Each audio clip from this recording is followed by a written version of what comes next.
Você sabia que hoje é o Dia Internacional da Felicidade? E eu tenho uma pergunta para você. O que é felicidade para você? Para mim, felicidade é eu poder tomar aquele copo de água quando eu tô morrendo de sede. É o cheirinho de café de manhã. Ou é o cheirinho da cebola na hora do almoço fritando para começar a fazer aquele arroz bem gostoso, bem soltinho. Ou é aquele abraço apertado da pessoa que você ama. É o sorriso do filho, aquele barulhinho que só ele sabe fazer.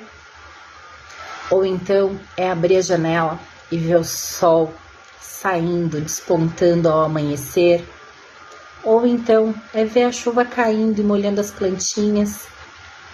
E para você, o que é felicidade?